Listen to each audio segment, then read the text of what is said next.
Queridos alunos, sejam bem-vindos a mais uma aula do nosso curso e vamos dar continuidade à nossa matéria de heresiologia. E nós encerramos agora uma parte do catolicismo, algumas doutrinas, alguns dogmas, e nós vamos iniciar agora a CCB, a Igreja Cristã do Brasil. Algumas pessoas até ficaram sem entender, porque muita gente pensa que a Igreja Cristã do Brasil é uma igreja evangélica. E isso não é só uma realidade da CCB. A Igreja Adventista também é conhecida por algumas pessoas como uma igreja evangélica. Porém, nós sabemos que são seitas. E como a nossa matéria é heresiologia, vamos trabalhar a CCB. Como base de introdução, a Congregação Cristã do Brasil é vista por alguns como uma seita, por outros como um movimento contraditório. À primeira vista, a CCB parece uma igreja cristã. Então, assim, a priori, quem olha para a CCB acredita que a igreja é uma igreja cristã, autêntica. Porém, a gente sabe que isso não é apenas fundamental para se determinar que de fato é uma igreja cristã autêntica. Existem algumas práticas, alguns dogmas, alguns ensinamentos que deturpam as verdades da Bíblia e por isso faz da CCB uma seita. Possui os mesmos hinos, a CCB ela possui os mesmos hinos, defende o uso da Bíblia, apesar de não incentivar o estudo da Bíblia Sagrada, que é um dos erros da CCB, possui usos e costumes nas vestimentas, ter um credo doutrinário, suas doutrinas são fundamentadas em versículos isolados da Bíblia, certo? E mal interpretados. Então, a gente precisa entender que não é porque alguém está usando um versículo bíblico que é bíblico. Existem pessoas que usam um versículo bíblico, mas aquela ideia que está sendo apresentada não é bíblica. É simplesmente uma má interpretação, é uma deturpação do seu contexto, e a gente precisa entender que pegar um versículo bíblico isolado não é uma prática correta para quem usa a Bíblia como manual de prática e regra de fé. Então, o seu fundador, Luiz Franciscon, é o fundador da CCB, nascido em Cavasso, na Itália, em 29 de março de 1866. Ainda jovem, foi para os Estados Unidos, onde teve seu primeiro contato com o Evangelho, através da Igreja Valdense. Depois fundou, com alguns crentes, a Igreja Presbiteriana Italiana, mas deixou a igreja por rejeitar o batismo por aspersão. Em 1907, entrou para o movimento de renovação através do pastor batista William W. Durham, acredito que seja assim a expressão. Em 1909, Luiz Franciscon e seu companheiro, Giacomo, pioneiro do movimento pentecostal na Itália, foram para a Argentina e de lá para o Brasil em 8 de março de 1910. A chegada deles aqui no Brasil, a data é 8 de março de 1910. Começando uma igreja em São Paulo e no Paraná, com crentes rebatizados, atraídos dos batistas, presbiterianos, metodistas e apenas um católico. Então você tem aí o início, né, da CCB, a chegada no Brasil, e que ele conseguiu atrair algumas pessoas, e uma dessas fundamentações que fez ele se desvincular da igreja era essa questão do batismo por aspersão. E a história da congregação cristã não traz maiores diferenças que possam explicar sua posição sectária de hoje, que no decorrer do tempo foi se adequando a certos individualismos, baseado na história narrada pelo próprio Franciscão. Pode-se declarar que o comportamento da congregação cristã hoje é bem diferente de seu fundador, principalmente, gente, nesse período de pandemia, que eles não se utilizavam das redes sociais, de lives, de cultos ao vivo, e aí eles foram obrigados, né, devido à questão da pandemia, eles não podiam se reunir, então alguns, né, deles, não todos, começaram a fazer essas lives, né, e até usar as redes sociais, que não era de costume, e acabou as pessoas até conhecendo mais a congregação cristã do Brasil. Deus não outorga salvação por meio de uma instituição. Uma das coisas interessantes que eu quero que vocês entendam é que eu falei na primeira aula lá sobre heresiologia, sobre a questão de seita, como identificar uma seita. E a CCB, como qualquer outra seita, ela não permite que outras pessoas sejam salvas fora da CCB. Eles vão ensinar que não existe salvação fora da igreja cristã do Brasil. E isso é um dos principais pontos de uma seita, de uma heresia. Isolar Deus ali e que fora da igreja não há salvação. Assim como a Igreja Católica, que nós falamos aqui agora há pouco, nas últimas aulas, a CCB também tem essa doutrina, essa ideia errônea de que não há salvação fora da igreja cristã do Brasil. Só que Deus não outorga essa salvação por meio de uma instituição ou de sacramento, mas por meio da fé em Cristo Jesus. Nós vamos analisar Atos dos Apóstolos, capítulo 4, e o versículo 12, que diz assim: E em nenhum outro há salvação, porque também debaixo do céu nenhum outro nome há, dado entre os homens, pelo qual devamos ser salvos. Então, não é a Assembleia de Deus, não é a Igreja Batista, não é os presbiterianos, não é os reformados, os arminianos, não é os católicos apostólicos romanos, não são os carismáticos, não é a Igreja Pentecostal, não é a Igreja Cristã do Brasil. O texto deixa bem claro: e em nenhum outro há salvação, porque também debaixo do céu nenhum outro nome há, dado entre os homens, pelo qual devamos ser salvos. Ou seja, a salvação é exclusivamente pelo sangue derramado na cruz do Calvário, pelo nosso Senhor e Salvador, Jesus Cristo. Os outros textos que vocês vão anotar para ler referente ao que nós estamos falando é 1 Timóteo capítulo 2, versículo 5 e João capítulo 14, versículo 6. O estudo da Bíblia, a CCB, ensina que o cristão não precisa estudar a Bíblia. E não é só eles não, tá? Tem muita gente dentro da igreja evangélica que é contra o estudo da Bíblia, pregam contra a teologia, é que Deus capacita os que não são capacitados.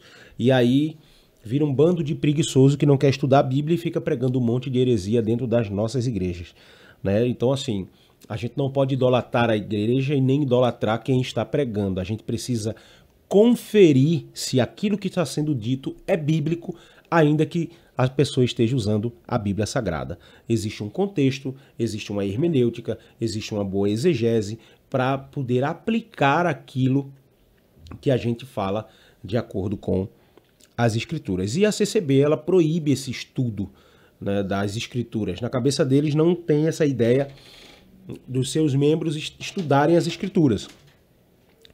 E aí eles vão trazer a ideia de que o Espírito Santo vos ensinará na mesma hora o que vos deveis dizer. Eles vão usar aí como base para que o cristão, para eles, né, os membros da CCB, não estudar as Escrituras. Qual é a base que eles usam para dizer que não se deve estudar as Escrituras?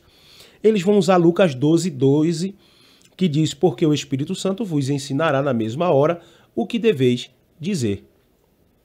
Pois o Espírito Santo fala instantaneamente, ou seja, para eles você não precisa estudar as Escrituras, examinar as Escrituras, porque na hora o Espírito Santo ele vai falar e aí não é necessário você estar estudando as Escrituras. Mas isso é uma mentira gigantesca.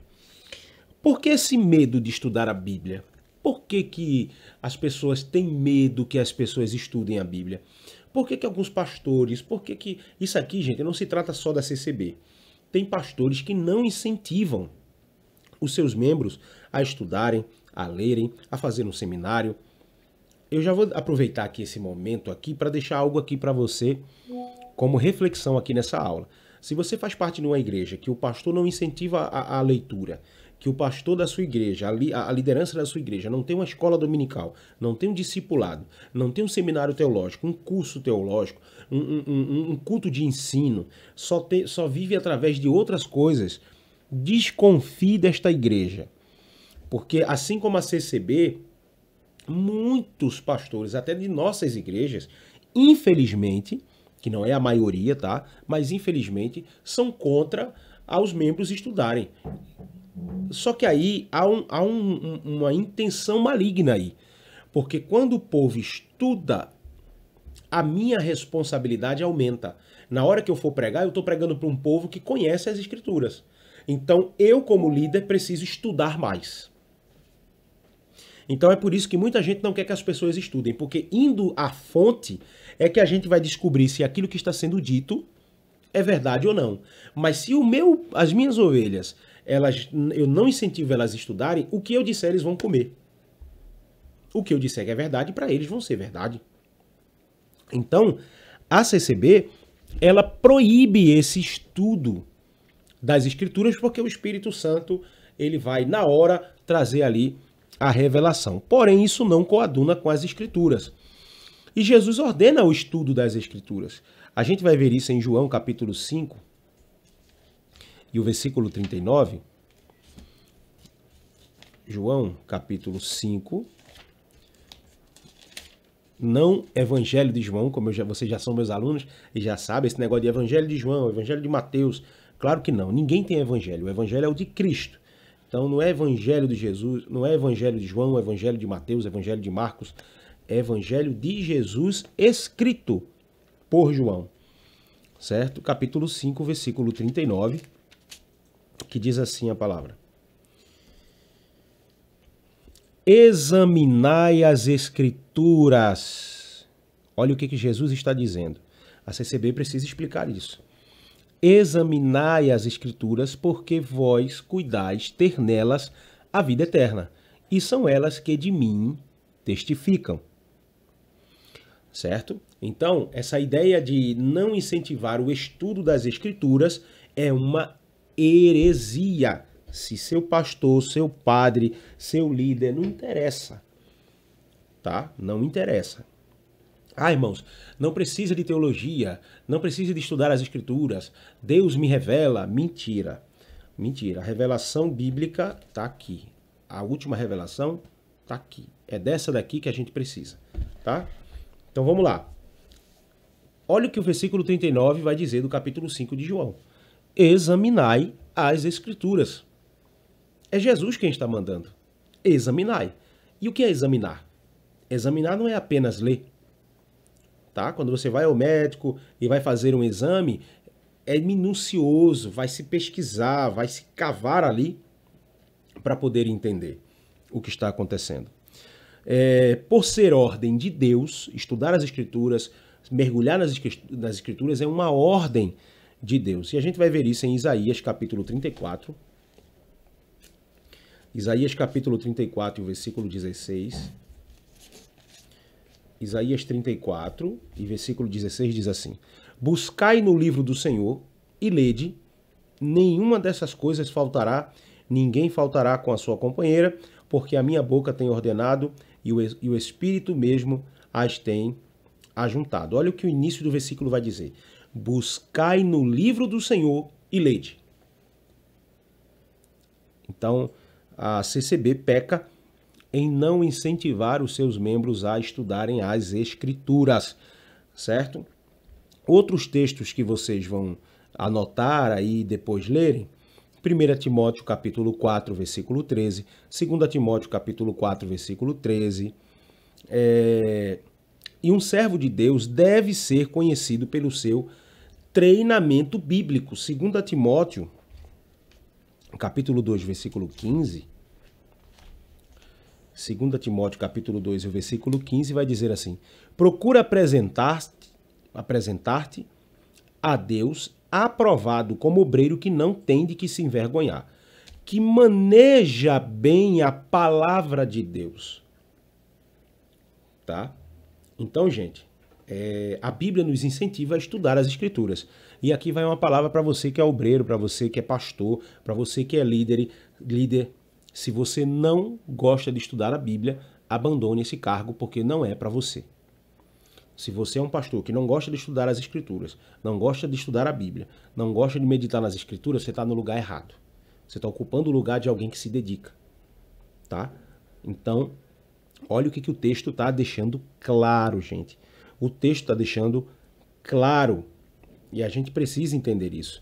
O versículo 15. Procura apresentar-te a Deus aprovado como obreiro que não tem de que se envergonhar, que maneja bem a palavra da verdade.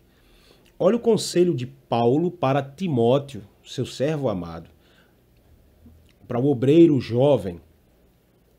Procura apresentar-te e, além de aprovado, maneja bem a palavra da verdade. Então, essa é a reivindicação bíblica. Quem treina na palavra prospera. E aí você vai ver isso em Salmos, o Salmo 1 e o verso 2, Josué, capítulo 1, versículo 8, João, capítulo 15, versículo 7, 1 Pedro, capítulo 2, versículo 9, Efésios 2, 10 e 2 Timóteo 2, 15, que a gente leu agora. Anotem esses versículos e leiam, examinem. Um dos ministérios do Espírito Santo é nos lembrar a revelação, o que Jesus ensinou. Então, essa ideia de dizer, não precisa estudar porque o Espírito Santo vai revelar, é uma mentira. Porque um dos ministérios do Espírito Santo é nos lembrar do que Jesus nos ensinou. Como ele vai lembrar de uma coisa que eu não li? Olha que coisa interessante. João capítulo 14, 26 vai deixar isso bem claro. João capítulo 14 e o versículo 26. João 14, 26. Mas aquele Consolador, o Espírito Santo, que o Pai enviará em meu nome, esse vos ensinará todas as coisas e vos fará lembrar de tudo quanto vos tenho dito. Como o Espírito Santo pode lembrar de uma coisa que eu não li? Nós temos uma coisa no cérebro chamado registro automático de memória, RAM. Tudo que a gente lê, que a gente ouve, que a gente vê, que os nossos olhos alcançam, fica na cachola. Então a gente precisa entender como o Espírito Santo vai me lembrar de uma coisa que eu não li, que eu não conheço, que não está na minha cabeça. Então essa ideia de não incentivar ao estudo bíblico, ao conhecimento bíblico, isso é pregação de preguiçoso e de herege. Esse é o comportamento da CCB, uma seita. Sinto muito, mas é a verdade. E onde está o que Jesus falou? Logo, quem não treina na palavra e livros afins deixam de ser usados pelo Espírito Santo de modo eficaz. Então, é necessário estudar as Escrituras. O primeiro dogma, a primeira heresia também, uma das primeiras heresias da CCB, é o uso do véu e do cabelo. Uma má interpretação de Coríntios, capítulo 11, que traz essa ideia do véu e do cabelo e, infelizmente, mais uma vez, pecam justamente, já começou não incentivando o estudo bíblico, você já fica preocupado. Então você vê o início, você vê que a ideia da CCB é não incentivar o conhecimento bíblico. Então, como eu não incentivo o conhecimento bíblico, eu invento um monte de asneira, dormiu de barriga cheia, acordou, sonhou com alguma coisa e vem com coisas que não existem. É a mesma coisa que eu vejo as pessoas usando Atos 2:2. Olha, irmão, para sua meditação, Atos 2:2. É de repente. Irmão, não tem acento no L. Ali está escrito e de repente. Ali não está escrito é de repente. Você está entendendo? Então, é isso que eu quero que vocês entendam. Os versículos bíblicos têm que ser encaixados dentro do seu contexto. Senão vira uma exegese. Há uma diferença de exegese para exegese. Exegese é colocar no texto aquilo que o texto não está dizendo. Exegese é extrair do texto o que o texto quer dizer. Então não existe esse negócio de eu interpreto de um jeito, você interpreta de outro. Não, não existe. Isso aí você faz com sua revista, com o filme que você assiste. Agora, com a Bíblia, ela foi criada para ser interpretada do jeito que ela é. Certo? Então qual é a base que eles vão usar para o véu? Que a mulher precisa usar o véu ali coberto, tem que estar coberta nas suas reuniões. Eles vão usar 1 Coríntios capítulo 11, do versículo 1 ao versículo 16. Só que a gente precisa entender que Paulo estava ensinando a mulheres que viviam na cidade de Corinto, que estavam ali dentro de um costume grega e orientais. As mulheres cobriam a cabeça, certo? Tinha esse costume de cobrir essa cabeça de forma pública. São alvo dessas... porque as prostitutas era que não usavam esses véus. Então a mulher de honra ela precisaria estar coberta. Era uma cultura da época. É tanto que Paulo não vai usar essa história do véu para as outras igrejas. Existe uma regra na hermenêutica que para a gente formar uma doutrina, a gente precisa de 3 versículos ou mais. A gente precisa encaixar os versículos dentro do seu contexto cultural, histórico, linguístico. Não é só pegar um versículo, dar 3 tapinhas, balançar a cabeça, chupar a cana e eita, não. Eu preciso ler, interpretar para depois aplicar. Aí depois chupa a cana. Certo? Aí, diretor, gostou da... Tem um pessoal aqui, né? Então, isso aí é o que eu quero que vocês entendam.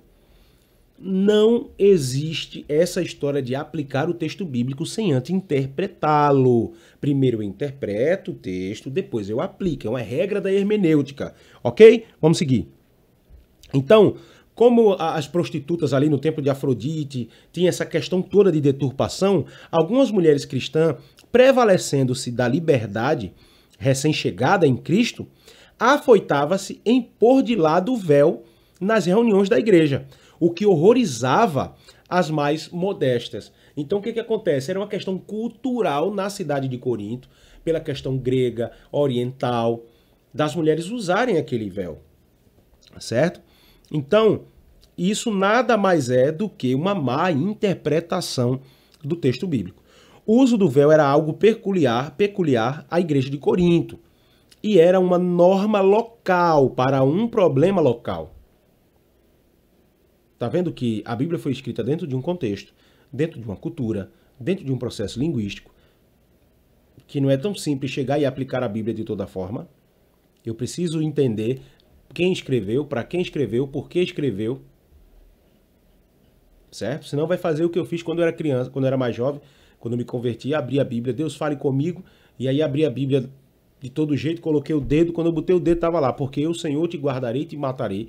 Eu me joguei no chão, fiquei chorando, pensando que Deus ia me matar.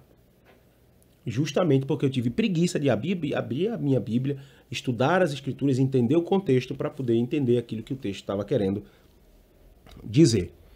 Então, não podemos transformá-la, essa ideia cultural, em uma doutrina universal para todas as igrejas. Por isto, o apóstolo jamais ensinou sobre este assunto do cabelo e do véu para as outras demais igrejas. Contudo, e as mulheres da CCB fossem praticar realmente o contexto, teriam que usá-lo fora da igreja também, como fazia as mulheres da época.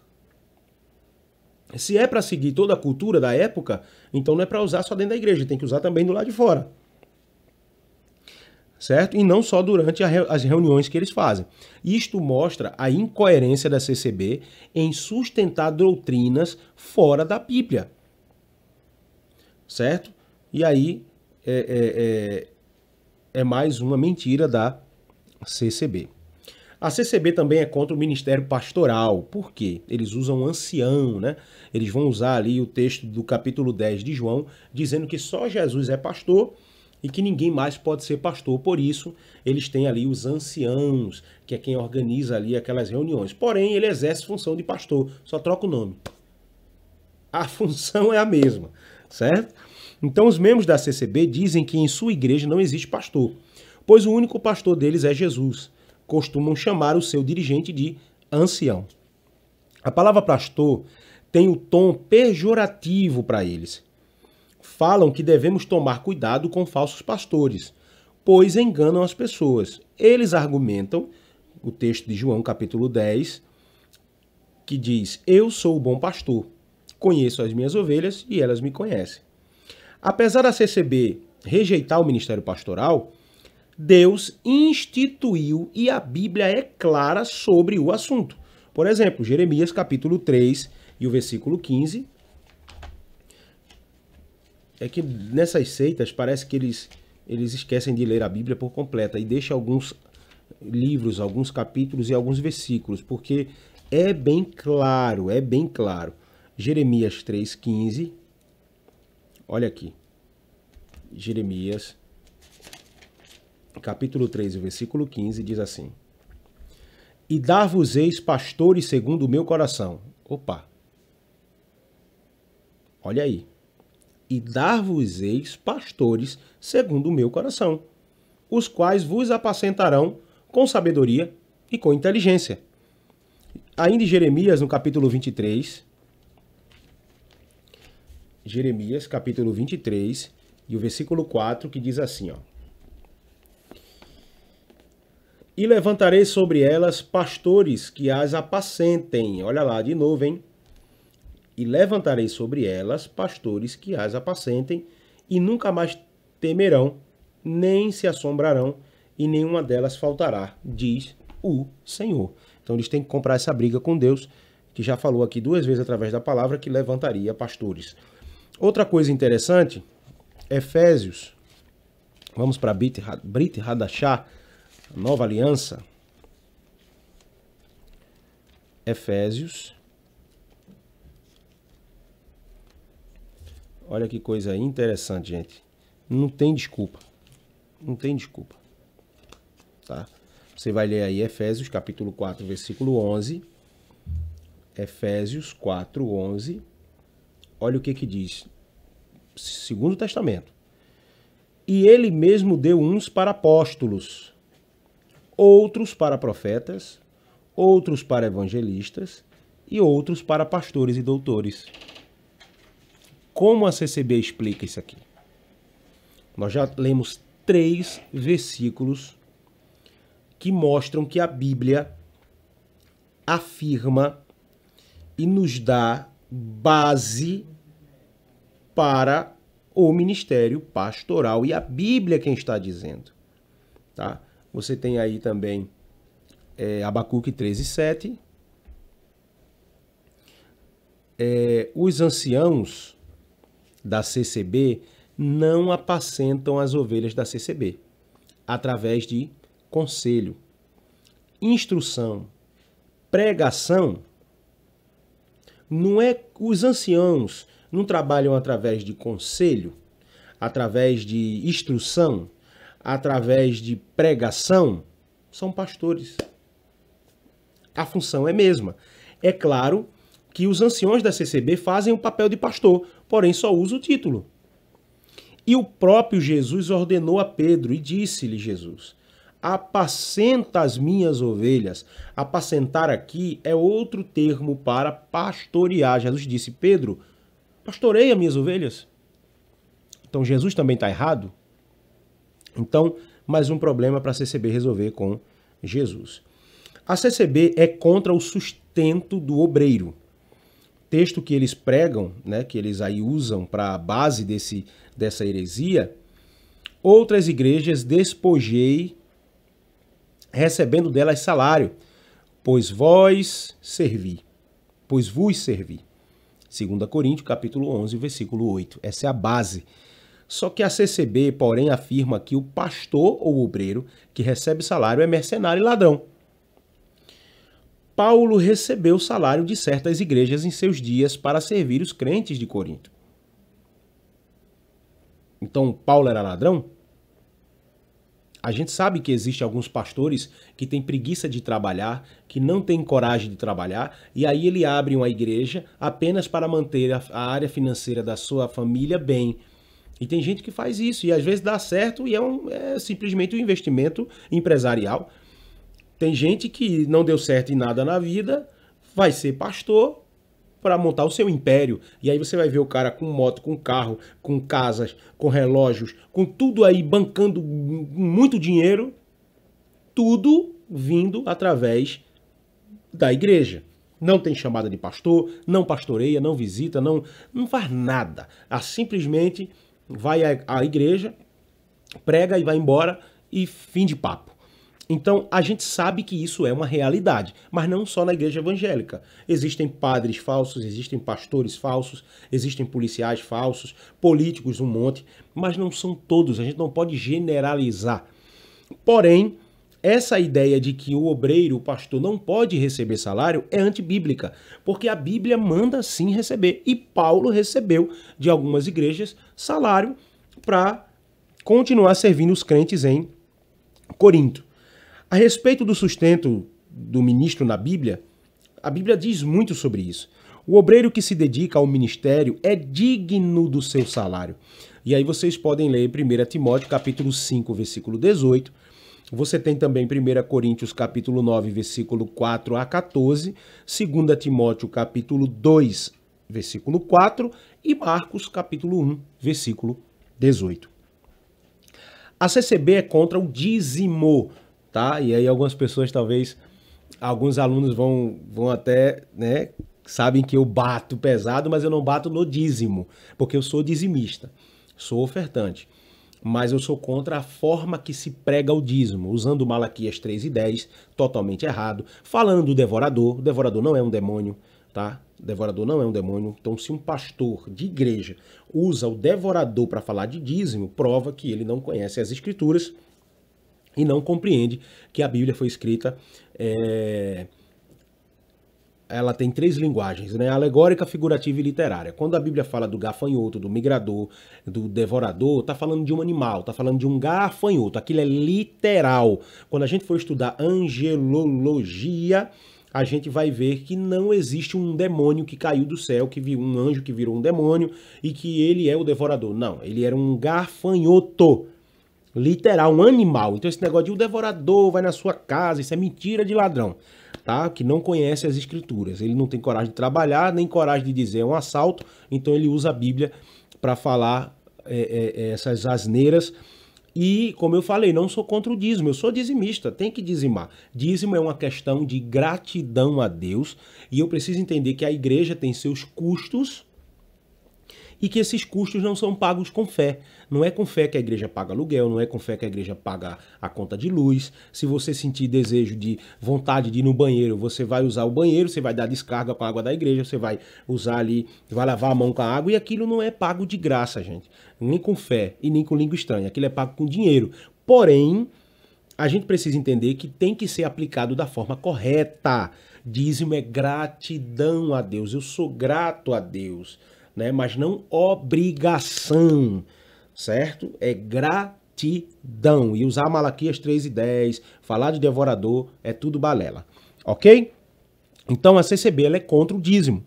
O dízimo é a principal estratégia da CCB contra as igrejas evangélicas, dizendo que o dízimo faz parte da lei, porém o dízimo é muito antes da lei. E que a lei foi abolida por Jesus. Mentira. Quem escuta um adepto da CCB atacar o sistema de contribuição nas igrejas evangélicas terá a impressão que não existe arrecadação de dinheiro na CCB. Então, como a CCB é sustentada? Como aqueles prédios são feitos? Com dinheiro ou eles batem palma e o prédio aparece? Eles dão a mão Oram e quando abre os olhos, o prédio foi comprado. Já está pintado. As tomadas no lugar. Então isso é uma hipocrisia, gente. Tá? Uma hipocrisia. Então, como então eles mantêm a estrutura da sua organização sem dinheiro? Então vamos lá. Primeiro, olha que coisa interessante tem dentro da CCB. Primeiro, oferta da piedade, oferta para comprar o terreno, oferta para fins de viagem, oferta para conservação de prédios. A Bíblia ensina que o dízimo é santo ao Senhor, é gratidão, né? E é muito antes da lei. O dízimo não começa na lei. O dízimo começa com Melquisedeque e Abraão, né? Então, essa é uma das bases fortes da CCB. Então, a gente precisa entender que o dízimo é bíblico, é para ser dado, porém, não é uma obrigação. É gratidão a Deus. Se eu tiver em pecado e eu dizimar, Deus não recebe o meu dízimo.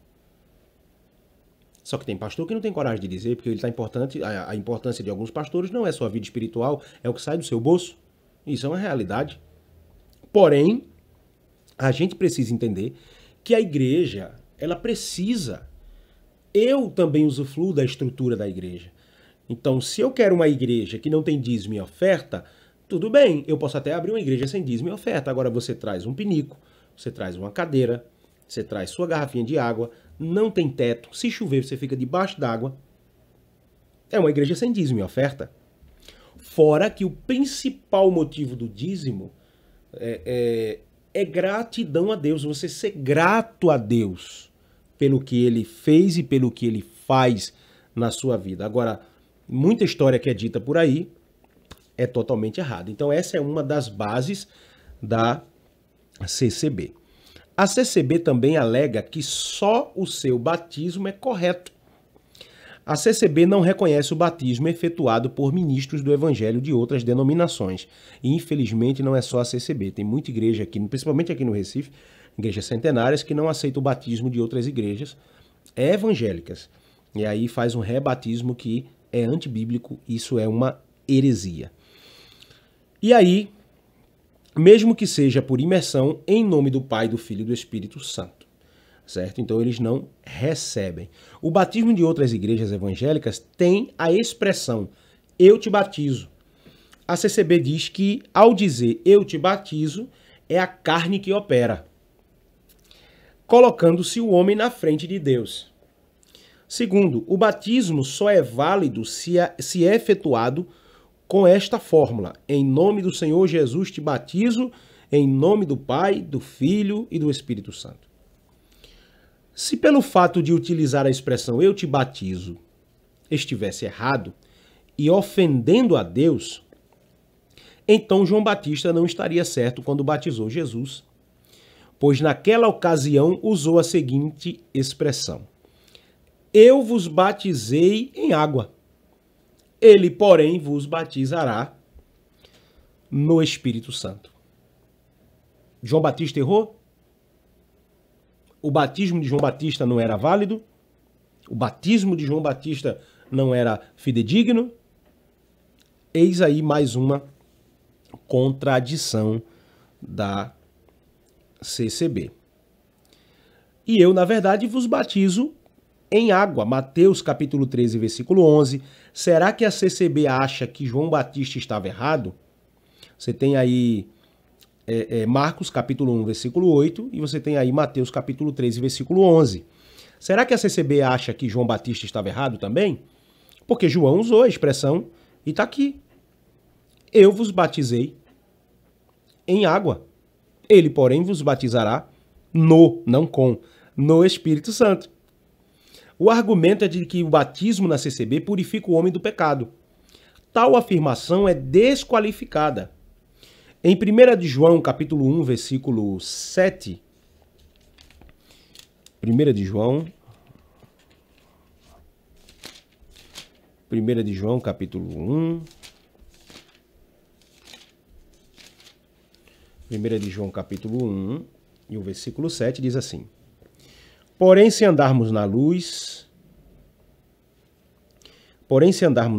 como ele na luz está, Temos comunhão uns com os outros e o sangue de Jesus Cristo, seu Filho, nos purificará de todo o pecado. Quem nos purifica de todo o pecado é o sacrifício de Cristo, o sangue de Jesus na cruz do Calvário. Orações só de joelhos. É mais uma doutrina da CCB e vai ser matéria da nossa próxima aula, ok? Na próxima aula nós vamos falar sobre as orações só de joelhos, né? A prática, praticam o ósculo santo e mais outras doutrinas erradas da CCB. Até a próxima aula e que Deus te abençoe.